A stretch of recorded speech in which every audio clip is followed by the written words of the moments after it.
Oh, I know, right? And it's like you probably had a cold open of some weather person dropping dead on air in front of America, and 28% of Americans thought it was at least someone agreed that they know somebody personally who died from the COVID vaccines. Wow. The number kept going up, and then we got a number close to half of Americans who said it's at least somewhat likely the vaccines are killing a significant number of Americans.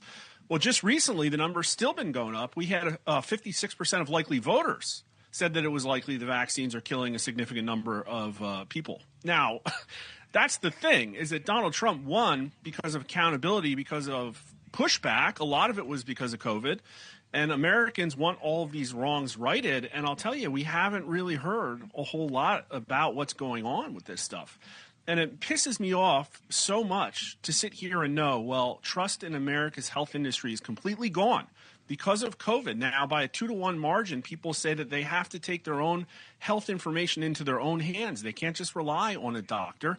And you have all these doctors still sitting at the top of this regulatory pyramid who have a revolving door to industry, who are running cover for industry, who are, quite frankly, siphoning trillions of dollars with sick care. We all know it. It's one of the reasons that our republic is going to die, because we are funding massive amounts of people in a sick care system that is just basically legalized grift. Like, that's really what's going on. There's so much corruption, and we haven't heard anything about it. Well, I'm here to just stick one more, knife in the dagger of this rotted corpse, and that is nobody has pulled on the hospital treatment protocols for COVID.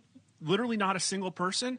And we're talking about here the implications of over 1 million people died from COVID, most of them in the hospitals, most of them with a lot of questions about ventilators and remdesivir and other things. You know, we heard the stories about how you lose your license if you let anybody get treated with ivermectin.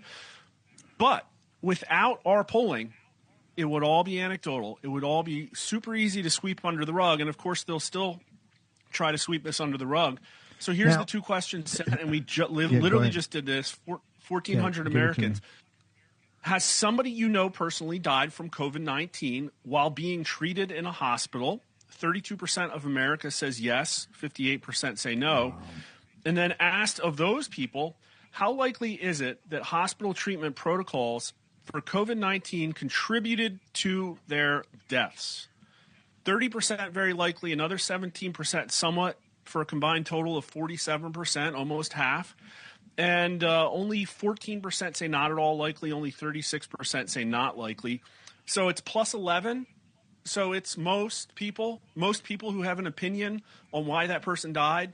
It would be a majority if you remove the not sures. And there's a bipartisan signal. 34% of Democrats think it's likely, but 58% of Republicans and 52% of independents, only 33% of independents say no. So this is pretty solid. People are like, yeah, there's reasons to question this stuff. And what's really wild is you can even see the mama bear signal. Women under 40 are overwhelmingly more likely to say this. 56% very likely, 30% somewhat. And the age signal is also incredible. Of the 65 and older, only 21% say very likely, another 14% somewhat, so that's 35.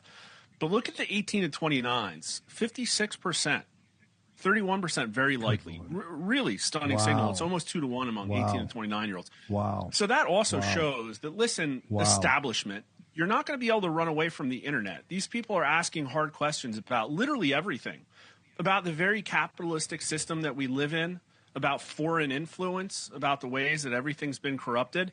And I think that we are not hitting this idea of accountability hard enough, because I'm telling you, I try and stay rooted in this like sort of Zoomer online culture more so than I think most people.